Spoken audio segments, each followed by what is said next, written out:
నమస్కారం. రాష్ట్రంలోని వికలాంగులు సంఘటితమై ప్రభుత్వాన్ని నిలదీస్తున్నారు. తమ సమస్యల యొక్క తీవ్రతని సమాజం ముందుంచారు. అసలు ఇవాళ వికలాంగులు ఎదుర్కొంటున్నటువంటి సమస్యల యొక్క స్వభావం ఏమిటి, స్వరూపం ఏమిటి, వాటికి ప్రభుత్వము సమాజము అందిస్తున్నటువంటి చేయూత ఏమిటి, అనుసరిస్తున్నటువంటి వైఖరి ఏమిటి, మనం వికలాంగుల ప్రయోజనాల కోసం చేసుకున్నటువంటి చట్టాలు ఏమిటి, వాటి యొక్క అమలు ఎలా ఉంది, వీరి సమస్యలకు అసలు పరిష్కారం ఏమిటి అనే విషయాల మీద అంతర్జాతీయంగా వికలాంగుల దినాన్ని జరుపుకుంటున్నటువంటి ఈ సందర్భంగా ప్రతిధ్వని ప్రత్యేకమైనటువంటి చర్చను చేపట్టింది. ఇవాల్టి చర్చలో పాల్గొనడానికి వికలాంగుల సమస్యల పరిష్కారానికి సంఘర్షణ చేస్తున్నటువంటి అనేక మంది మన సమక్షంలో ఉపస్థితులై ఉన్నారు.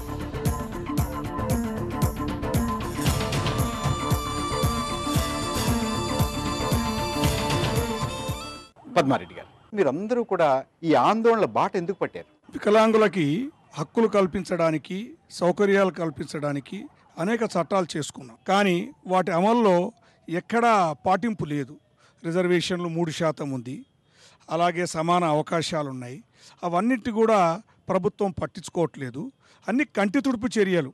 నాగేశ్వరరావు గారు, స్వతంత్రం వచ్చి 60 సంవత్సరాలు గడుస్తున్నా అందరికీ సమాన అవకాశాలు కల్పించాలన్న ఆనాటి భారత రాజ్యాంగం ఈ రోజుకి నిజమైన వికలాంగుడికి హక్కులు కల్పించడంలో ఈ పూర్తిగా విప్లవమని, మా కోసం కొంత రిజర్వేషన్ అని 1977లో కేంద్ర ప్రభుత్వం ప్రవేశపెట్టినప్పటికీ ఆ రిజర్వేషన్ను అమలు చేయడంలో పూర్తిగా విఫలమయ్యారు. ఆ తర్వాత మా కొన్ని సంక్షేమ చట్టాలని ఈ ప్రభుత్వాలు తీసుకొచ్చారు. 1987లో మానసిక ఆరోగ్య చట్టం తీసుకొచ్చారు. ఆ చట్టంలోనే ఎన్నో లొసుగులు, ఆ లొసుగులతో వికలాంగుల జీవితాలను కూడా ఈ లొసుగులతోనే ఆడుకుంటున్నారు. సుప్రియ గారు, హ్యూమన్ రైట్స్ అంటారు, మానవ హక్కులు అంటారు, కాన్స్టిట్యూషన్ అంటున్నారు. భారత రాజ్యాంగం చట్టంలో ఆర్టికల్ 14 రైట్ టు ఈక్వాలిటీ అంటే సమానమైన హక్కు చట్టం ఉంది అందులో. అయితే ఆర్టికల్ 15, 16 నెక్స్ట్ ఫాలో అవుతాయి. వాటిల్లో విమెన్ అండ్ చైల్డ్ వెల్ఫేర్ అంటే ఆడవాళ్ళకి పిల్లలకి సమానమైన హక్కు, అందులో non discrimination of race, sex, caste, creed అని ఉంది. అక్కడ ఒక చిన్న పదాన్ని మర్చిపోయారు మన వాళ్ళు. ఏంటంటే అది మీ ప్రస్తావన లేదా? డిజేబుల్డ్ అనే పదం అక్కడ లేదు. అది లేకపోవటం వల్ల మేము ఏ చట్టాన్ని కోర్టుకు తీసుకెళ్ళి అడిగినా ఆ ఆర్టికల్లో మీ అంశం లేదు అని చెప్తారు. పీడబ్ల్యూడి యాక్ట్ అంటున్నారు, people with equal opportunities and disabilities act 95, 96 అంటారు. ఈ యాక్ట్ వచ్చి 10 సంవత్సరాలు గడిచిపోయింది, ఒక డెకేడ్ గడిచిపోయింది. ఏ రకమైన వికలాంగులైనా సరే, ఆర్థో కానీ, విజువల్లీ ఇంపైర్డ్ కానీ, ఇంకో రకమైన వికలాంగులు కానీ చట్టం చదవచ్చు, ఎన్రోల్ చేసి ప్రాక్టీస్ చేసుకోవచ్చు. కానీ బెంచ్ మీద జడ్జి అవ్వటానికి అవకాశం లేదు. ప్రకాష్ రెడ్డి గారు, ప్రస్తుతం సమాజంలో వికలాంగులు భయంకరమైనటువంటి పరిస్థితుల్లో జీవనం సాగిస్తున్నారు. జీవనోపాధి లేక ఎన్నో అవస్థలు పడుతున్నారు. దానికి కారణం ప్రభుత్వమే. ఆహార సమస్య అందరికీ ఉంటుంది, కానీ వికలాంగులకి ఇంకా భయంకరంగా ఉంటుంది. వాళ్ళు ఏ విధమైనటువంటి కష్టం చేసుకోలేరు. కష్టం చేసుకోవాలన్నట్టు అనుకున్నా కూడా వాళ్ళకి మార్గాలు లేవు. ప్రభుత్వం లోన్లు ఇవ్వడానికి ముందుకు రావట్లేదు. బ్యాంకుల దగ్గర పోతే వాళ్ళు షూరిటీ అడుగుతున్నారు. ఈ ప్రాజెక్టుల కోసం కొన్ని వేల కోట్లు ఖర్చు పెడుతున్నారు గవర్నమెంట్. ఒక్కొక్క వికలాంగునికి ₹1,00,000 లోన్ ఇస్తే పోయేదేముంది? కోటేశ్వరరావు గారు, సమాజంలో వికలాంగులు కూడా సమభాగస్తులు. వారిని ఏ విధంగా పైకి తీసుకురావాలి అనేది 1983 వరకు కూడా ఏ ప్రభుత్వం కూడా పట్టించుకోలేదు. ఎన్టీ రామారావు గారు ముఖ్యమంత్రి అయిన తర్వాత వికలాంగులను కూడా ఆదరించాలి అని చూశారు. ఆ తర్వాత చంద్రబాబు నాయుడు గారు ముఖ్యమంత్రి అయిన తర్వాత వికలాంగులకు ఒక ముఖ్యమంత్రి స్థాయిలో ఆలోచించి వికలాంగులు కూడా సమాజంలో భాగమేను, వీరికి కావాల్సిన అవసరాలు ఏంటి, ఈ అవసరాలను ఏ విధంగా తీర్చాలి అని చెప్పేసి చంద్రబాబు నాయుడు గారు ఆలోచించి చేయూత ప్రోగ్రాం ద్వారా ఒక వికలాంగుడు ట్రైసైకిల్ ఉన్నట్టయితే ఆ ట్రైసైకిల్ మీద తను పొలానికి వెళ్ళి పని చేసుకోవడానికి ఉపయోగపడుతుంది. అదేవిధంగా ఒక ఆర్టిఫిషియల్ లిమ్ ఉన్నట్లయితే ఆ లిమ్ వేసుకొని నేను కూడా సమాజంలో నా వంతుగా నేనేం చేయాలి అనేది ఆలోచనతో ఉంటాడన్న ఉద్దేశంతో ఆనాడు చంద్రబాబు నాయుడు గారు చేశారు. అదేవిధంగా ఉన్నత చదువులు చదివినటువంటి వికలాంగులు చాలామంది ఉన్నారు ఈ రాష్ట్రంలో. దాదాపుగా 2 లక్షల మంది వికలాంగులు ఈనాడు ఎంప్లాయ్మెంట్ ఎక్స్చేంజ్లో పేర్లు నమోదు చేయించుకొని ప్రభుత్వాల చుట్టూ మాకు ఉద్యోగం కావాలని చెప్పేసి తిరుగుతున్నటువంటి సంఘటనలు ఉన్నాయి. చంద్రబాబు నాయుడు గారు ఆ రోజు ముఖ్యమంత్రిగా ఉన్నప్పుడు 3,000 మందికి ఉద్యోగాలు ఇచ్చారు. రాజశేఖర రెడ్డి గారు ఎన్నికల వాగ్దానాలు వికలాంగులకు ఏం చెప్పాడంటే, నేను ముఖ్యమంత్రి అయిన తర్వాత వికలాంగులందరికీ బ్యాక్లాగ్ పోస్టులు ఎన్నైతే ఖాళీ ఉన్నాయో వాటన్నిటిని కూడా ఉద్యోగాలు ఇస్తానని చెప్పి వాగ్దానం చేశారు. ఆ వాగ్దానాలకి ప్రజలు ఏ విధంగా అయితే మోసపోయారు, వికలాంగులు కూడా మోసపోయారు. వారు ముఖ్యమంత్రి అయిన తర్వాత ఒక్క ఉద్యోగం కూడా ఇవ్వలేదు. కరుణాకర్ అనే ఒక విద్యార్థి, చంద్రశేఖర్ అనే విద్యార్థి పాపం ఉద్యోగం రాలేదని చెప్పేసి ముఖ్యమంత్రిగా కలిసి ఉద్యోగం వస్తుందని చెప్పేసి వెళ్తే వాళ్ళకి నిరాశ అయిపోయి వాళ్ళు చివరికి ఆత్మహత్యలు చేసుకున్నారు. సురేందర్ రెడ్డి గారు. గ్రామాల్లో వికలాంగులు చాలామంది ఉన్నారు సార్. వారి కనీసం స్కూల్కి వెళ్ళలేని స్థితిలో కూడా ఉన్నారు కొంతమంది. కనీసం వాళ్ళకు తిండి పెట్టడానికి కూడా తల్లిదండ్రులు కూడా వెనక ముందు ఆడుతున్నారు. ఎందుకంటే నువ్వు ఉండి ఏం చేస్తున్నావురా, మీకు సొంత కుటుంబంలో కూడా అలా ఉందా? ఆ సొంత కుటుంబాల్లో కూడా ఉన్నారు సార్. నువ్వు బతికి ఏం చేస్తావురా, నీకు భోజనం ఎందుకు పెట్టాలని కూడా పట్టించుకునే స్థితిలో కూడా చాలామంది ఉన్నారు. రమణమూర్తి గారు. సిటీ బస్ ఎక్కేటప్పుడు చాలా అవస్థ అవుద్ది. ఒక గేటు లేడీస్ కోసం, ఒక గేటు జెంట్స్ కోసం పెట్టారు. ఆ లేడీస్ సైడ్ వెళ్తే లేడీస్ ఇబ్బంది పడుతున్నారు, జెంట్స్ సైడ్ వెళ్తే తోపులాట్లో ఎక్కలేని పరిస్థితి అండి. ఎక్కేటప్పుడు ఒక్కొక్కటి క్వశ్చన్ చేస్తాను, మీకు హ్యాండిక్యాప్ అయితే ఫ్రంట్ సీట్ ఎందుకు ఇచ్చారు, ఇస్తే మాత్రం అందులో ఎక్కాలా, పోటీ పడాలా, మాతో కూడా. ఈ మాటలు మీ చెవిని పడుతున్నాయి. బస్సు ప్రయాణం చేయడం కష్టం అవుతుందండి. ఆ బస్సు ప్రయాణం కాకుండా రైల్వే గురించి తీసుకుంటే మాత్రం ప్రతి ప్లాట్ఫారం కోట్లు తగులెట్టి ప్లాట్ఫారం అద్దంలో మెరిపిస్తున్నారండి. అలాగే విజయవాడలో వికలాంగుల కోసం 13 వీల్ చైర్స్, అందులో 3 బళ్ళు వర్క్ చేస్తున్నాయి, 10 బళ్ళు రిపేర్ అండి. అంటే ప్లాట్ఫారం ఖర్చు పెట్టడానికి కోట్లు ఖర్చు పెడతారు, వికలాంగులు రిక్షాలు చేయించడానికి వాళ్ళకి అమౌంట్ ఉండదండి. ఒక వికలాంగులు రోడ్డు దాడుతాడు, ట్రాఫిక్లో ఉన్న పోలీసు మమ్మల్ని చూసి చెయ్యొద్దు ఇవ్వలేని పరిస్థితి అండి. పద్మావతి గారు.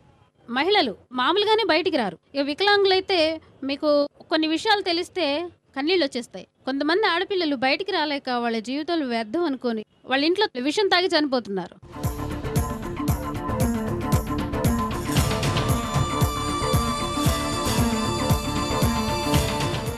అధికారంలోకి రాకముందు వికలాంగులకు విద్య, ఉపాధి రంగాల్లో మరింతగా అవకాశం కల్పిస్తామని హామీలు గుప్పించిన కాంగ్రెస్ పార్టీ నేడు వాటిని పూర్తిగా విస్మరిస్తోంది.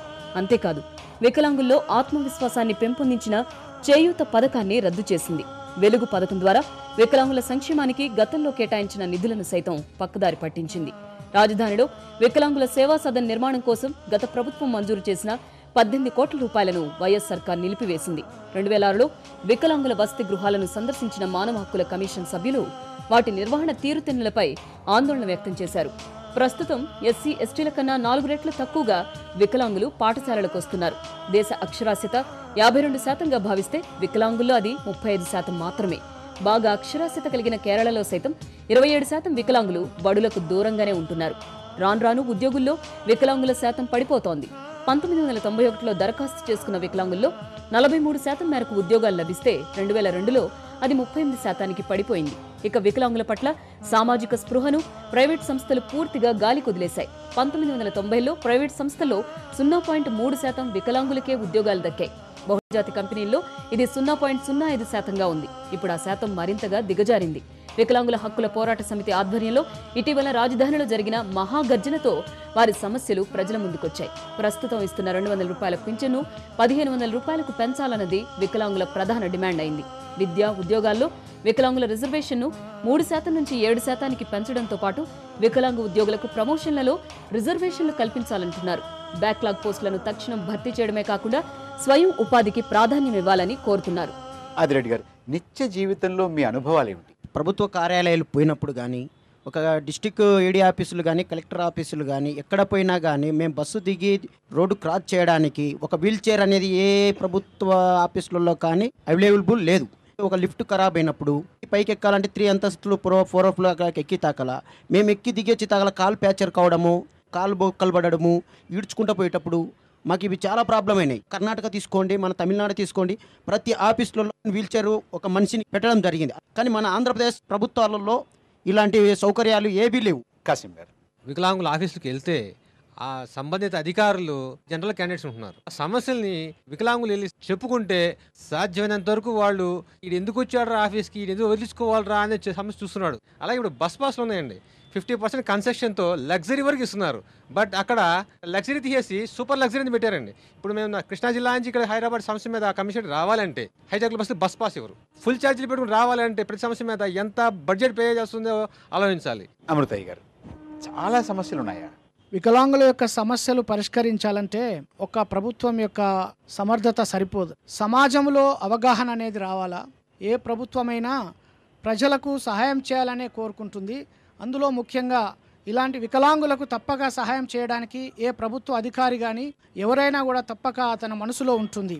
కానీ ప్రతి అధికారికి కొన్ని పరిధులు ఉంటాయి. కొన్ని ఆఫీసెస్లో కొన్ని ప్రాబ్లమ్స్ ఉన్న మాట వాస్తవమే. ఇప్పుడు సంక్షేమ శాఖ 6th ఫ్లోర్ నుంచి గ్రౌండ్ ఫ్లోర్కు మార్చడం జరిగింది. అలాగే సెక్రటేరియట్లో కానీ మరి ఇంకా ప్రభుత్వ బిల్డింగ్స్లో కానీ మరి లిఫ్ట్లు, మరి వీల్ చైర్స్, ట్రైసైకిల్స్ పెట్టడానికి ప్రయత్నం చేస్తూ ఉన్నాము. పద్మారెడ్డి గారు, పరిస్థితి ఏమన్నా మెరుగుపడిందా? పరిస్థితి మెరుగుపడలేదండి, ఇంకా ప్రాథమిక దశలోనే ఉంది.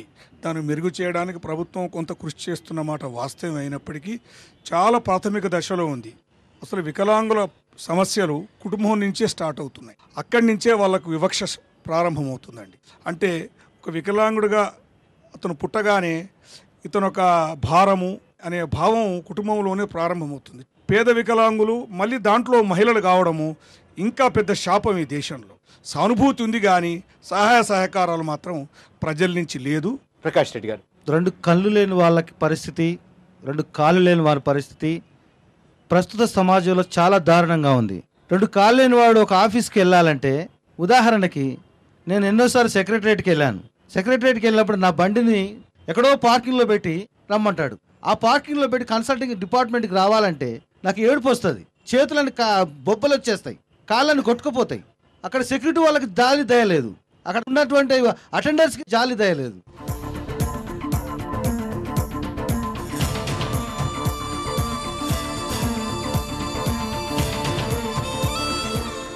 దేశ జనాభాలో 10% వికలాంగులున్నట్టు ప్రణాళిక సంఘం లెక్కలు చెబుతున్నాయి. ఆ లెక్కన దేశవ్యాప్తంగా 11 కోట్లు, రాష్ట్రంలో 70 లక్షల మంది దాకా వికలాంగులు గణనకొస్తున్నారు.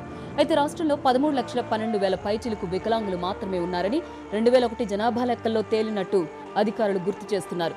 1995 వికలాంగుల చట్టం మేరకు రాష్ట్రంలోని వికలాంగులను 7 రకాలుగా విభజించారు. మొత్తం వికలాంగ జనాభాలో 50% ఉండే శారీరక వికలాంగులను మొదటి కేటగిరీగాను, ఆ తర్వాత అంధులు, తక్కువ చూపు ఉన్నవారిని 2-3 కేటగిరీలుగా విభజించారు. బదిరులు, కుష్ఠవ్యాధి నుంచి కోలుకొని అంగవైకల్యం పొందినవారు 5-6 కేటగిరీలుగా లెక్క తేలారు. 6 కేటగిరీలోకి బుద్ధిమాంద్యులు, 7 కింద మానసిక రుగ్మతతో బాధపడుతున్న వారు చేరారు. అయితే కేంద్ర ప్రభుత్వం అన్ని రకాల వికలాంగులను కేవలం 4 కేటగిరీలుగా విభజించింది. వారి సంక్షేమానికి 100 కోట్ల రూపాయలతో జాతీయ సంక్షేమ నిధిని 1999లో ఏర్పాటు చేసింది. వికలాంగులకు 3% రిజర్వేషన్లు, ప్రత్యేక పింఛన్లు, వారు స్వేచ్ఛగా సంచరించేందుకు తగు సదుపాయాలు, వైకల్యం నిరోధానికి ప్రత్యేక చర్యలు, ఇలా ఎన్నో ఆదర్శాలతో వికలాంగుల జాతీయ విధానం రూపుదిద్దుకుంది. అయితే ప్రభుత్వాల ప్రచార ఆర్భాటపు విధానాల వల్ల వాస్తవంలో వికలాంగుల జీవితాల్లో ఇసుమంతైన వెలుగు కనిపించకపోవడం సభ్య సమాజాన్ని కలవరపెడుతోంది. నాగేశ్వరరావు గారు, సమాజం దృష్టి మీ పట్ల ఎలా ఉంది? చాలా ఆశ్చర్యకరంగా ఉంటుంది. సమాజం మా మీద కొంత సానుభూతి మాత్రమే చూపుతుంది కానీ ఎక్కడ కూడా సహకారం అందిస్తలేదు. ఈరోజు చూస్తే ఎంతో మంది మేధావులు వికలాంగుల మీద మేమేమో చేస్తున్నామని గొప్పలు చెప్పుకుంటున్నారు కానీ నిజమైన వికలాంగుడికి, ఒక గ్రామీణ స్థాయిలో ఉండే వికలాంగుడు ఎదుర్కొంటున్న సమస్యను ఈరోజు ఈ ప్రభుత్వాలే కానీ, మేధావులే కానీ, ఈ సమాజమే కానీ తీర్చలేకపోతుంది. దీనికి కారణం కేవలం ఒక వికలాంగుడిగా పుట్టినందుకే మాకు ఈ కర్మగా మేము భావించవచ్చు. కోటేశ్వర గారు, 2వ సంవత్సరంలో నాకు పోలియో రావడం జరిగింది. పోలియో వచ్చిన తర్వాత మా తల్లిదండ్రులు వ్యవసాయదారులు, వాళ్ళు పొలం వదిలేసి నన్ను హాస్పిటల్ చుట్టూ 2-3 సంవత్సరాలు తిప్పారు. తిప్పితే మా గ్రామంలో ప్రజానీకం ఏమన్నారంటే, ఆ వికలాంగుణ్ణి ఇప్పుడు ఆ పిల్లగాడి గురించి మీరు ఎందుకు అంత దూరాలు పోతారు, అంత ప్రయాసం మీకు ఎందుకు, అంత ఖర్చు ఎందుకు, మీరు ఈ అబ్బాయిని పడేసేస్తే మళ్ళీ పిల్లలు పుడతారు కదా అని చెప్పేసి హేళన చేయడం జరిగింది. ఆ హేళనలో నా తల్లి ఏడ్చుకొని నన్ను ఒళ్ళో పండబెట్టుకొని నాకు వయసు వచ్చిన తర్వాత చెప్పిందనమాట, చూడు నిన్ను ఈ విధంగా ఈ గ్రామంలో వాళ్ళు ఈ విధంగా నేను అన్నారు, నువ్వు సమాజానికి పనికిరావంటే నువ్వు పడేయమన్నారు, నేను చదివిపిస్తున్నాను కష్టపడి, నువ్వు చదువుకోని ప్రయోజకుడు కావాలి అని చెప్పేసి అన్నారు. నా జీవితాన్ని నేను ఛాలెంజ్గా తీసుకోవాలి, ఛాలెంజ్గా తీసుకొని చదువుకొని ఈ గ్రామంలో ఎవరైతే అన్నారో వారికి తగిన విధంగా నేను ఒక ప్రయోజకుడు అయ్యే విధంగా సాధించాలని చెప్పేసి తల్లిదండ్రుల ప్రోత్సాహంతో నేను ఈ రోజున ఒక స్థాయికి రావడం జరిగింది. పద్మావతి గారు, మీ జీవితం అంత ఎదురీత? అవును సార్. ఒకసారి కనుక మీరు నా ఈ బుక్ చూసినట్లయితే నేను ఈ అంచెలంచెలుగా ఎంత స్ట్రగుల్ చేస్తుంటాను అంటే దాదాపు 95% పోలియో, నాకు మెడల్ కూడా నిలబడే కావు. అలాంటి నన్ను ఒక మిషనరీ వాళ్ళు అడాప్ట్ చేసుకొని ఒక 7 ఆపరేషన్స్ చేసింది. ఈవేళ మనం ప్రపంచీకరణ అంటున్నాం, ఒక్క క్షణం కూడా ఎవరు తీరికలేరు, అందరూ పరిగెడుతున్నారు. కానీ వికలాంగుడు మాత్రం అలాగే కూర్చున్నాడు, ఎక్కడ వేసిన గొంగళి అక్కడే ఉంది అన్నట్టుగా. సుప్రియ గారు, వికలాంగుడిగా పుట్టటమే కుటుంబం భారంగా భావిస్తుంది. డిజేబుల్గా పుట్టాక ప్రైమరీ స్టెప్ ఏంటంటే ఎడ్యుకేషన్. స్పెషల్ స్కూల్స్లో నాలాంటి అంధ విద్యార్థులే చదివినప్పుడు మేము సకలాంగులతో కలవటానికి ఎక్కడుంది అవకాశం మాకు? అప్పుడు సకలాంగుడితో కలవకపోతే మాకున్న బాధలు సకలాంగులకి ఎలా తెలుస్తాయి? వాళ్ళు పెద్దవాళ్ళై సమాజంలో మా మీద దయ చూపించమంటే, మాకు సహకారం చేయమంటే ఎందుకు చేస్తారు? చేయరు. సో ఇంటిగ్రేటెడ్ స్కూల్స్ అంటున్నారు. ఇంటిగ్రేటెడ్ స్కూల్స్ అంటే మళ్ళీ స్కూల్లో స్పెషల్గా ఒక క్లాస్ రూమ్లో పెడతారు. స్పెషల్గా ఒక క్లాస్ రూమ్లో పెట్టినప్పుడు మళ్ళీ సకలాంగులకి దూరంగానే మళ్ళీ విడిగా కూర్చుంటాం. అంటే అక్కడ ఆ స్కూల్కి వెళ్ళటానికి యాక్సెసిబిలిటీ కూడా సరిగ్గా ఉండదు. వీల్ చైర్ హోల్డర్ కానీ, ఇంకా మరొక స్టూడెంట్ కానీ, వినికిడి లోపం ఉన్న స్టూడెంట్ కానీ, పరస్పర అవగాహనే కుదరటం లేదు. సో తర్వాత మీరు చూస్తే ఎడ్యుకేషన్లో ఇప్పుడు నేను మా హస్బెండ్ ఇద్దరం విజువల్ ఇంపాక్ట్స్ అండి. నేను LLM చదివాను, మాస్టర్స్ ఇన్ లా చదివాను, LLBలో గోల్డ్ మెడల్ వేసినాయి అంటే అబ్బా అంటారు అందరూ. నేషనల్ అవార్డు తీసుకున్నాను last year president of India దగ్గర నుంచి అంటే ఆహా అంటారు. ఈ లెవెల్కి నేను చదువుకోవాలి అంటే ఎంత కష్టపడే ఉంటాను అంటే, ఇప్పుడు మాకు జ్ఞానం ఉంది, బ్రెయిన్ పనిచేస్తుంది, కానీ పేపర్ మీద ఏముందో మాకు తెలియదు, చదవలేం. సో సమాజం ఎలా స్పందిస్తుంది అంటే, వీడు పైకి ఎదిగితే నాతో పాటు ఈక్వల్గా వచ్చేస్తే నేను ఎక్కడ దిగిపోతానేమో, నా వాల్యూ దిగిపోతుందేమో. ఎస్ ష్యూర్లీ, డామ్ ష్యూర్ భయపడతారు. ఎందుకంటే సరి అయిన ఆపర్చునిటీ, ఛాన్స్ మాకు ఇస్తే we will prove ourselves. కానీ ఆ ఛాన్స్, ఆపర్చునిటీ అనేది దొరకదు మాకు. ప్రకాష్ రెడ్డి గారు, సమాజం అంటున్నారు, వికలాంగులు వికలాంగులకే సహకరిస్తలేరు. వికలాంగుల డిపార్ట్మెంట్లో చేసేవారు కొంతమంది వికలాంగులు ఉన్నారు. ఏ వికలాంగుడైనా సరే తన సమస్యను చెప్పుకోవడానికి పోతే చాలా అహంకారంగా ప్రవర్తిస్తుంటారు. ఇతను ఎంతో దూరం నుంచి వచ్చాడు, మనం ఇక్కడ ఉద్యోగం చేస్తున్నాం, ఎలగబెడుతున్నామని, మన ద్వారా ఏదైనా సహాయం దొరుకుతుందేమని, ఏంటి నీ కష్టమని అడుగుదామన్న కనీస జ్ఞానం లేదు వాళ్ళకి. పద్మారెడ్డి గారు, ఏమిటి సమస్య? వికలాంగులకు ప్రాధాన్యత లేదు. దళితులు, బలహీన వర్గాలు, గిరిజనులకి ఏదైతే ప్రాధాన్యం ఉందో కనీసం దానితో పాటుగా, అధికంగా కాకపోయినా దానితో పాటుగా ప్రాధాన్యత ఇవ్వవలసిన అవసరం ఉంది. నిధుల కేటాయింపు అనేది చాలా తక్కువ ఉంది. మనకు చట్టం ఉంది, బడ్జెట్లో 3% నిధులు అన్ని డిపార్ట్మెంట్స్లో వికలాంగులకు కేటాయించాలి. కానీ ఎక్కడ అది అమల్లో లేదు. ఉద్యోగాల కల్పనలో రిజర్వేషన్ ఉంది కదా, నిజమే 3% ఉంది, కానీ అన్ని ఉద్యోగాల్లో లేదు. ఆ ఉన్న 3% కూడా 1-1.5% మించి అమలు కావట్లేదు. చాలా బ్యాక్లాగ్ పోస్టులు ఉన్నాయి, వాటి భర్తీకి ప్రభుత్వం ఎటువంటి చర్యలు తీసుకోవట్లేదు. అమృతయ్య గారు, ఉపాధి కల్పనలో, రిజర్వేషన్ల అమలులో మనం ఎందుకు వెనకబడుతున్నాం? బ్యాక్లాగ్ పోస్టులలో ఈ మధ్యకాలంలో 2320 పోస్టులు నింపడం జరిగింది. ఇంకా బ్యాక్లాగ్ పోస్టులు ఉన్నవి, అవి నింపడానికి ఇంకా సమయము 1 ఇయర్ ఎక్స్టెన్షన్ కోసం ప్రభుత్వము ఆమోదం కూడా తెలియపరిచింది. సమస్యలు ఉన్నాయా నింపడానికి? సమస్యలు లేవు, కానీ సమయం అవసరము. ఎందుకంటే దానికి ఒక రిక్రూట్మెంట్ చేయాలంటే దానికి కొన్ని స్టెప్స్ ఉంటవి, వాటన్నిటిని ఫాలో చేయాలి. రమణమూర్తి గారు, వీళ్ళు ఇవ్వాలని ఆలోచన వస్తే ఎప్పుడన్నా ఇవ్వగలరండి. మాకు ఈలాగా మా వయసు అయిపోద్ది, ఏజ్ బార్ అయిపోయినట్టు పక్కకు వస్తారు. ఉద్యోగం బేకలాగా అలా పెరుగుతుంటుందండి. రాబోయే రోజుల్లో మాకు ఉద్యోగాలు తను ఆసిపోయిందండి. జాబ్ కంటే ముఖ్యంగా ఏదో ఎంప్లాయ్మెంట్ లేకపోయినా ఉపాధి కోసం అంటే మేము ఆశించేది బ్యాంకు లోన్ ద్వారా ఏదో వ్యాపారం పెట్టుకొని డిసైడ్ అయిపోయినామండి. అలా బ్యాంక్ చుట్టూ తిరిగిన వాళ్ళు కూడా ఇవాళ అవి కూడా మీకు కష్టం అవుతుంది. మాకు ఇవ్వలేదు, ఇవాళ మాకు లేవండి. సూటీ అన్నది కాదండి ముఖ్యంగా, అది మా ఎండీ గారికి తెలుసండి, మా ఏడీలకి తెలుసండి. మనం రాసి పడేస్తే బ్యాంక్ కూడా సిక్కెడితే రివర్స్ అవుతుందని, అది మళ్ళీ రిటర్న్ చేస్తాడండి. అది మాకు బడ్జెట్ మిగిలిపోయింది అంటారండి, మంత్ ఎండింగ్లో క్లోజ్ చేస్తారండి. మార్చి అయిపోయిన తర్వాత ఎందుకంటే మీకు ఉదాహరణ ఒకటి చెప్తాను చూడండి. యూనివర్సిటీలో స్కాలర్షిప్లు ఇస్తున్నారు, వైజాగ్ యూనివర్సిటీ. ఆ స్కాలర్షిప్లు ఎవరికి ఇస్తున్నారో అసలు వెరిఫై చేయించండి, మా ఎండీ గారు సార్ చెప్పించండి. అర్హత ఉన్న వాళ్ళకి ఎవరికి ఇవ్వరండి. ఆదిరెడ్డి గారు, ఏం జరుగుతుంది? మెడికల్ హాస్పిటల్లో పోయినప్పుడు వాళ్ళు బ్లాండ్ కాకపోయినా ఆ లంచాలు అనేది ఆ డాక్టర్లకు ఇవ్వడం, ఆ చేపించుకొని బీడీలో కూడా ఒక బ్లాండ్స్ అని చెప్పి, ఒక ఇదే మన నల్గొండ జిల్లాలో తీసుకోండి, గత 2-3 సంవత్సరాల కిందట ఒక 15-7 మంది దాకా దొక్కారు. నాగేశ్వరరావు గారు, అంత విస్తృతంగా ఉందా ఈ సమస్య?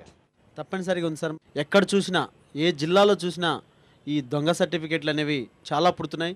అవి డాక్టర్లకి లంచాల ద్వారా డబ్బులు ఇవ్వడం, మా సంక్షేమ శాఖ అధికారులు కొంతమంది వాళ్ళతో చేతులు కలిపి దొంగ సర్టిఫికెట్లు ఇస్తూ వాళ్ళకి ఉద్యోగాలు ఇప్పించడం, వాళ్ళకి స్వయం ఉపాధి ఇప్పించడం, ఇలాంటి చాలా కార్యక్రమాలు జరుగుతున్నాయి. రీసెంట్గా మేము నిజామాబాద్ జిల్లాలో బ్యాక్లాగ్ ఉద్యోగాలు సగానికి సగం వరకు దొంగ వికలాంగులే. పద్మారెడ్డి గారు, మనకు శాఖ ఉంది, ఎందుచేత ఆ శాఖ వీళ్ళని ఆదుకోలేకపోతుంది? చట్టాలైతే చేసుకున్నాం కానీ వాటి అమలు గురించి మన యంత్రాంగంలో సరైన శ్రద్ధ లేదు. కనీసం ఎక్కడ పర్యవేక్షణ ఉందా, సమీక్ష ఉందా? పర్యవేక్షణ సమీక్ష జరుగుతున్నాయి కానీ నిజమైన సమీక్ష, నిజమైన పర్యవేక్షణ ఉందని అనుకోవట్లేదు. దీనికి మన సమాజంలో ఉన్న అవినీతి తోడయి ఈ వికలాంగులకు కూడా ఆ జాడ్యం పట్టుకుంది. వికలాంగుల చట్టం అమలుకు కానీ, వికలాంగుల సమస్యల పరిష్కారానికి కానీ మన సమాజంలో ఉన్నటువంటి అవినీతి జాడ్యం, అక్రమాల జాడ్యం పట్టుకొని అది ఇంకెక్కువైతుందండి. ఇప్పుడు కాసేపు విరామం తీసుకుని మళ్ళీ చర్చలోకి వద్దాం.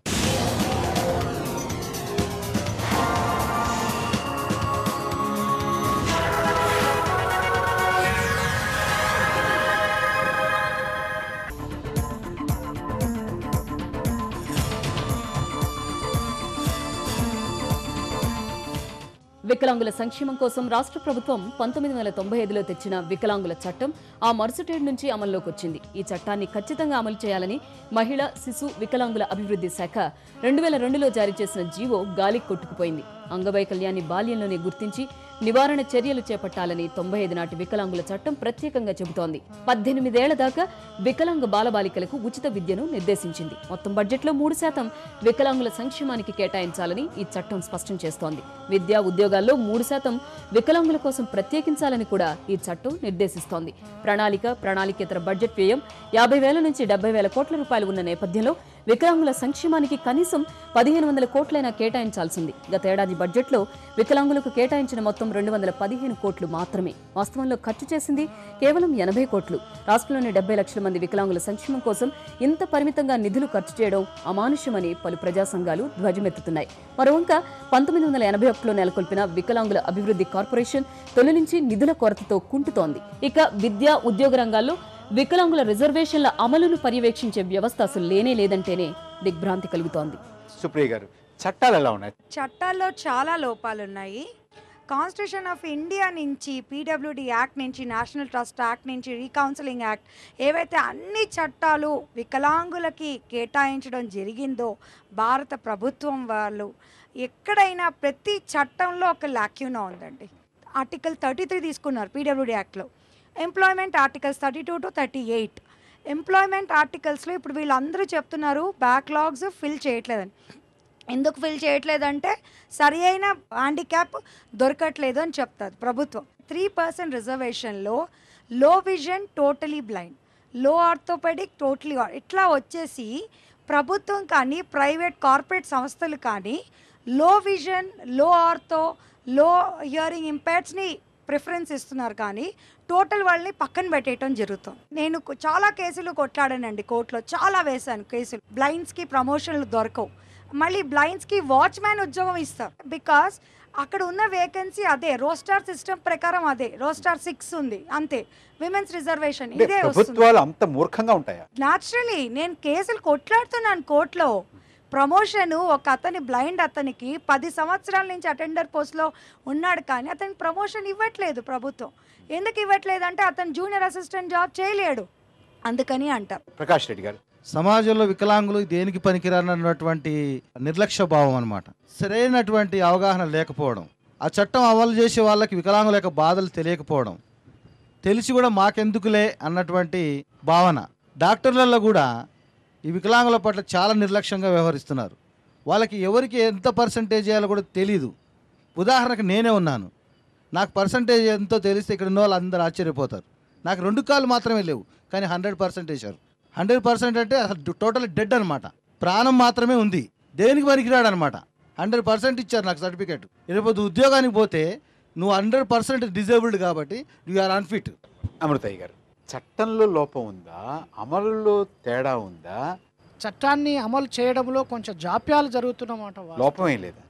ఈ చట్టము అమలు చేయడము లోపం వల్లనే వీళ్ళందరి స్థితి ఇలా ఉండడం అనేది కొంతవరకు సమంజసం కాదు.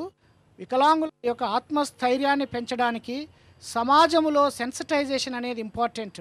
ప్రభుత్వ అధికారులు మాత్రమే మీ యొక్క ప్రాబ్లమ్స్ను సాల్వ్ చేస్తారనేది కరెక్ట్ కాదు. ఎందుకంటే సమాజంలో ఇందాక కొంతమంది చెప్పారు, సొంత కుటుంబం వారు కానీ, ఆ గ్రామం వారు కానీ, ఆ వారు చదువుతున్న ప్రాంతంలో ఉన్న విద్యార్థులు కానీ ప్రతి ఒక్కరూ వికలాంగులకు ఉన్నటువంటి సమస్యను సమర్థవంతంగా వారు అర్థం చేసుకొని వారికి సహకరించాలనే మంచి ప్రగాఢ అమృతయ్య గారు వారే సంకల్పం అర్థం చేసుకున్నప్పుడు మేము ఎందుకు అర్థం చేసుకోవాలనుకుంటున్నారు?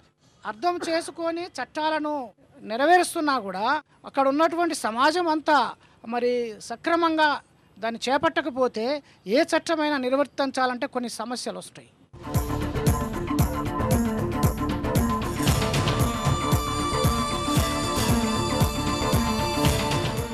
మన దేశంలో అంగవికలుర సంఖ్య ఏటా 8% దాకా పెరుగుతోంది. ప్రమాదాల వల్ల వికలాంగులుగా మారుతున్న వారి సంఖ్య 40% చేరింది. 2020 నాటికి వంశపారంపర్యంగా సంక్రమించే వైకల్యం కన్నా ప్రమాదాల వల్ల వికలాంగులుగా మారే వారి సంఖ్య రెట్టింపయ్యే అవకాశాలున్నాయి. శాపగ్రస్తులైన వికలాంగుల స్థితిగతులను ప్రపంచ దేశాల దృష్టికి తెచ్చేందుకు ఐక్యరాజ్య సమితి 1981ని అంతర్జాతీయ వికలాంగుల సంవత్సరంగా ప్రకటించింది. వికలాంగుల అభ్యున్నతి కోసం రూపొందించిన కార్యాచరణ ప్రణాళికను సమితి సర్వసభ్య ప్రతినిధి సభ ఆమోదించి అప్పుడే 25 ఏళ్లు కావస్తోంది.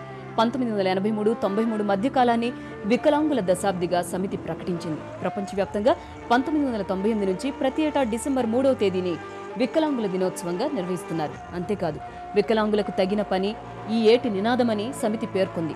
ఇక వికలాంగులకు చట్టాలు చేయడంలో, ఆర్భాటంగా జాతీయ విధానాలు ప్రకటించడంలో ముందుంటున్న మన దేశం వాటి అమలులో అంతంత మాత్రంగానే వ్యవహరిస్తోంది.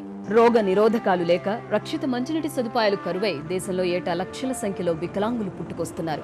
దేశవ్యాప్తంగా వివిధ రకాల వికలాంగులు 9 కోట్ల మంది దాకా ఉన్నారు. మొత్తం వికలాంగుల్లో 75% గ్రామాల్లోనే ఉన్నారని కేంద్రమే పేర్కొంటున్న సంబంధిత సేవలు పట్టణ ప్రాంతాలకే పరిమితం కావడం ప్రభుత్వ విధాన లోపాన్ని ఎత్తిచూపుతోంది. ప్రకాష్ రెడ్డి గారు, ప్రభుత్వాన్ని నుంచి ఏం కోరుకుంటున్నారు? తినడానికి తిండి, ఉండడానికి ఇల్లు, కట్టుకోవడానికి బట్ట, ఈ 3 కూడా సక్రమంగా అందే విధంగా చర్యలు తీసుకోవడానికి మాకు సంవత్సరానికి కేటాయిస్తున్నటువంటి బడ్జెట్ని అధిక మొత్తంలో ఇప్పుడు ఎస్సీ, బీసీ వాళ్ళు, ఎస్టీ వాళ్ళ కంటే ఎక్కువగా వికలాంగులకు కేటాయించినట్లయితే వాటిని సద్వినియోగపరచుకొని సమాజంలో గౌరవప్రదమైనటువంటి జీవితం జీవించడానికి అవకాశం ఉంటుంది. కోటేశ్వర గారు, చట్టసభల్లో వికలాంగులకు ప్రాధాన్యత ఉండాలి. ఫర్ ఎగ్జాంపుల్ ఎస్సీ, ఎస్టీ, బీసీలు ఎవరైతే ఉన్నారో వాళ్ళ తరపున శాసనసభ్యులు ఉంటారు. ఒక ఎస్టీకి ఎక్కడైనా అన్యాయం జరిగితే పలాని ఎస్టీ పలాని దగ్గర ఈ విధంగా అన్యాయం జరిగింది, ఈ విధంగా విషజ్వరాలు వచ్చినాయి పలాని లంబాడి తండాలో. అదేవిధంగా ఒక వికలాంగుడికి ఎక్కడైనా చనిపోయాడు అనుకోండి, అడిగే నాదుడే లేడు. అదే వికలాంగుడు ఉన్నట్టయితే మా వికలాంగులకి ఈ విధంగా చేయాలి. ఈ ప్రభుత్వ డిపార్ట్మెంట్లు ఏదైతే ఉన్నాయో అన్నిట్లో 3% రిజర్వేషన్ ఉన్నది, దాన్ని ఎందుకు అమలు చేయటం లేదు? ఫర్ ఎగ్జాంపుల్ ఈ 3.5 సంవత్సరంలో బ్యాక్లాగ్ పోస్టులు ఖాళీగా పెట్టారు. ఇప్పుడే అమృతయ్య గారు చెప్పారు మేము చేస్తాము, ఇంకొక సంవత్సరం టైం తీసుకున్నాము. ఈ 3.5 సంవత్సరంలో ఎంతోమంది వయసు పైబడిపోయిన వాళ్లకు అర్హతను కోల్పోతున్నారు కదా. ఆ అర్హతను ఎండీ గారు ఇస్తారా? లేదు కదా, వాళ్ళు నష్టపోతున్నారు కదా. అదేవిధంగా స్వయం ఉపాధిలో కూడా 5 సంవత్సరాల నుంచి నిరుద్యోగులు జాతీయ వికలాంగుల ఆర్థిక సంస్థ ద్వారా మేము స్వయంగా ఏదైనా వ్యాపారం పెట్టుకుంటామని అప్లికేషన్స్ ఉన్నాయి ఎండీ గారి దగ్గర. వారి టైం కూడా వస్తుంది, ఒక్క అప్లికేషన్ కూడా క్లియర్ చేయలేదు. ఎవరైతే వికలాంగుల స్వయం ఉపాధిలో వాళ్ళు అప్లికేషన్ పెట్టారో వాళ్ళందరికీ కూడా స్వయం ఉపాధి కల్పించాలని చెప్పేసి ప్రభుత్వాన్ని డిమాండ్ చేస్తున్నారు. కిరణ్ గారు, ప్రతి ఒక్క శాఖకి ఇంత బడ్జెట్ అనేది ప్రభుత్వం కేటాయిస్తుంది కదండి, దాన్ని యూటిలైజ్ చేసుకొని ఉంటే ఏదో ఒక రిజల్ట్ వచ్చేది. వీళ్ళకి ఇక్కడ అవగాహన లేక ఇప్పుడు చూడండి కంప్యూటర్ కోర్సెస్ అని ఏపీవీసీసీలో మనం కోర్సెస్ స్టార్ట్ చేసినాము. అందులో చూస్తే ఒక్కొక్క సిస్టమ్ 36,000 పెట్టి కొన్నారండి. అందులో చూస్తే 17 ఇంచెస్ మానిటర్స్ కొన్నారు. అక్కడ మీకు 20,000 దాకా మీకు మానిటర్కే పోయింది. అసలు బ్లైండ్ వాళ్ళకి, విజువల్ ఇంపేర్డ్స్కి మానిటరే అవసరం లేదు. ఆ సాఫ్ట్వేర్స్ కూడా ఏమి కావాలో ఏమి వద్దు అనేది కూడా తెలియదు. ఇప్పుడు లాస్ట్కి వచ్చి వాళ్ళకి ఏమైపోయినాయి, అవన్నీ ఒక జాలం మూలకు పడిపోవడం, లేకపోతే వీళ్ళ ఆఫీసులకి ఇట్లా చేసుకోవడము. అక్కడ ఏమైంది, వీళ్ళు కేటాయించిన బడ్జెట్ అంతా అటు లాసే అన్నట్టు కదా. సురేందర్ రెడ్డి గారు, ఏం జరగాలి? చాలామంది వికలాంగులు కనీసం ఎక్కడ మండల ఆఫీస్కి పోయి పెన్షన్ అప్లై చేసుకోవడానికి స్థితిలో కూడా వాళ్ళ డబ్బులు లేక కూడా కొంత చేసుకోలేక, బస్ కిరాయి లేక కూడా వెళ్ళలేకపోతున్నారు. వికలాంగులకు కూడా సిటీలో బస్ పాసు ఫ్రీగా ఇచ్చినట్టు కూడా జిల్లాలో కూడా ప్రయాణించే వికలాంగులకు ఉచిత ప్రయాణం కల్పించాలి. ఆదిరెడ్డి గారు, మారుమూల గ్రామాలలో ఉండేది ఒక తల్లి కొడుకు. తండ్రి చనిపోయిన తర్వాత తల్లి ఉంటే, తల్లి వచ్చేసి 70-80 ఏళ్ళు. ఉదాహరణ కడప జిల్లా మైత్కూరులో వాళ్ళ ఫాదర్ లేడు, తల్లి ఉంది, అన్నా చెల్లెలు ఇద్దరు హ్యాండిక్యాపే. వాళ్ళు వచ్చేసి నెలకు 200 రూపీస్ పింఛని ఇస్తే వాళ్ళ ఫ్యామిలీలో పోషించేది వాళ్ళిద్దరు. ఒకరైతే ఆ అబ్బాయి పనుకుంటే మొత్తం లేలేడు, ఉయ్యూరుకోవాలనే చాలా కష్టము, ఎక్కడికి పోవాలనే కష్టం. ఆ తల్లి ఉండే అబ్బాయిని మొత్తం సేవ చేయాలా. ఇక్కడ చూస్తే లేడీ వామెను చూస్తే 2 కాళ్ళు లేవు, వామె చేయడానికి ఎక్కడ పోవడానికి లేదు. ఇస్తేది పింఛని 400 షేర్ 200 కలిపితే వామె రెంట్ కట్టడానికి నెలకు 500-600 రూపాయలు రెంట్ కట్టాలి. మళ్ళీ నెలకు వచ్చేసి వాళ్ళిద్దరికి తిండి పెట్టాలి. రాజకీయ పార్టీలు 200 ఇస్తున్నాము, 300 ఇస్తున్నాము, 500. ఇప్పుడు ఓవరాల్ చూసుకోండి, తమిళనాడు చూడండి 400 రూపాయలు ఉంది పింఛని, కర్ణాటక చూసుకోండి 450 రూపాయలు ఉంది, పాండిచ్చేరి చూసుకోండి 1500 ఉంది. కానీ మన ఆంధ్రప్రదేశ్లో 200 ఇస్తే 200 సరిపోతుంది కదా, పింఛన్ ఇస్తున్నాం కదా, ఇంకేం కావాలి మీకు అనే గవర్నమెంట్ అంటుంది.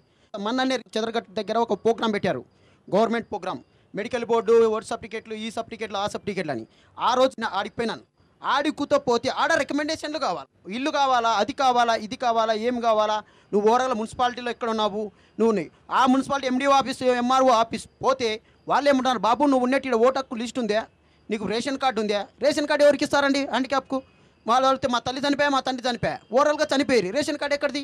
ఓటక్కు చూస్తే ఓటక్కు రాసుకోవడానికి కూడా రేషన్ కార్డు కావాలా, రేషన్ కార్డు లేదు. కానీ ఎక్కడ పోయినా పింఛన్కి అడిగితే సార్ పింఛన్ లేదు, ఇవి లేవు, అవి లేవు, నీకు ఇవి కావాలా, అవి కావాలని. గవర్నమెంట్ అనేది ఏ రాజకీయ పార్టీ అయినా ఏదైనా సరే ఒక హ్యాండిక్యాప్గా కానొచ్చేటప్పుడు ఒక హ్యాండిక్యాప్గా కానొస్తున్నాడు కదా, పర్సెంటేజ్ ఏందండి?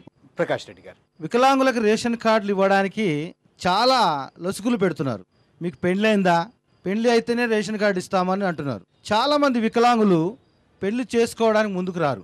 ప్రభుత్వం ఏమేమో రేషన్ కార్డులు ఇవ్వడానికి వివాహం చేసుకున్న వారికి ఇస్తామని అంటున్నారు. అలా కాకుండా వికలాంగుడైనటువంటి ప్రతి ఒక్క వ్యక్తికి రేషన్ కార్డు ఇచ్చి అంత్యోదయ అన్న యోజన పథకం కింద 35 కిలోల బియ్యం ఆ వికలాంగుడికి ఇచ్చినట్లయితే పేద కుటుంబాలు, ఇప్పుడు సహోదరుడు చెప్పినట్టుగా ఏ పేద కుటుంబం అయితే ఉన్నదో వారు ఆ వికలాంగుడికి వచ్చే 35 కిలోల బియ్యం కోసమైనా ప్రేమగా చూసుకుంటారు. నా కొడుకు చేయబట్టి, నా కూతురు చేయబట్టే కదా నాకు 35 కిలోల బియ్యం వస్తున్నాయి అన్నటువంటి భావనతోని వికలాంగులను ప్రేమగా చూసుకునే అవకాశం ఉంటుంది. నాగేశ్వరరావు గారు, ఈ ప్రభుత్వాలు ఇప్పటికైనా కళ్ళు తెరిచి వికలాంగుల సంక్షేమం కోసం, వికలాంగులకు భిక్షం కాదు, వికలాంగులకు కూడా గౌరవవేతనం ఇవ్వండి. పక్క రాష్ట్రాల్లో ఏ విధంగా ఇస్తున్నారో ఆ విధంగా గౌరవంగా బతకడానికి మీరు మాకు సహకరించండి. మాకు తక్కువ కాకుండా 1500 తక్కువ కాకుండా మా పెన్షన్ని, మా గౌరవవేతనాన్ని మాకు ఇవ్వండి అని ప్రభుత్వాన్ని కోరుతున్నాం. మాకు ఒక ట్రైసైకిల్ కావాలన్నా, ఒక స్టిక్స్ కావాలన్నా, టేప్ రికార్డ్ కావాలన్నా, ఏది కావాలన్నా బడ్జెట్తో ముడేస్తున్నారు. కాబట్టి మా బడ్జెట్ను ఈరోజు ఎస్టీ జనాభాతో ఎక్కువగా మేము ఉన్నాం. ఈరోజు చూడండి, ఎస్టీ జనాభా మాకన్నా చాలా తక్కువ.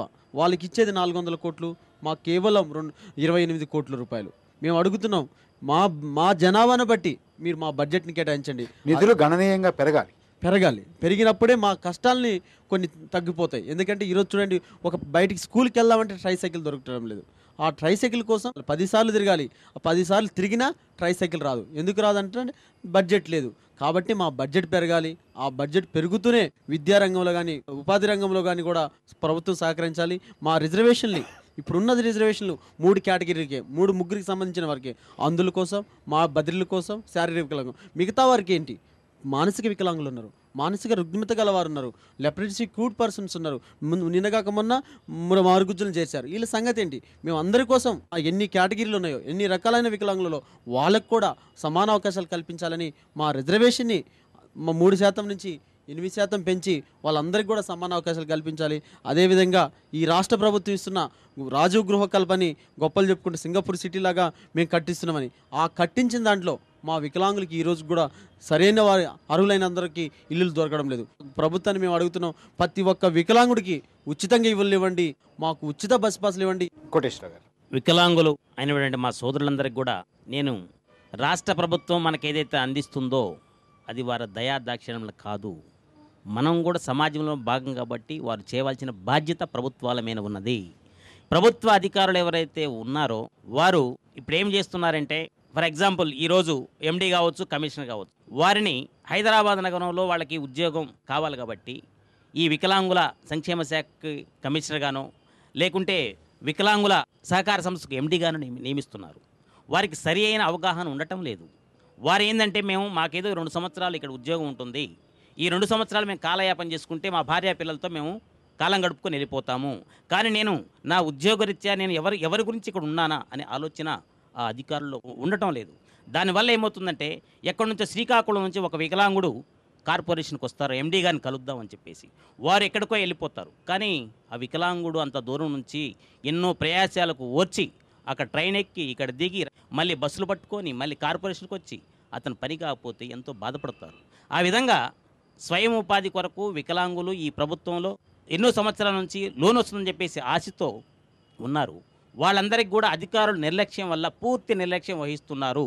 బాధ్యతాయుతంగా వహించాలి. అటువంటి అధికారులని నియమించకుండా వికలాంగుల పట్ల ఎవరికైతే సానుభూతి, ఎవరికైతే అవగాహన ఉంటుందో అటువంటి అధికారులను కనుక నియమించినట్టయితే వికలాంగుల సోదరులకు న్యాయం జరుగుద్ది.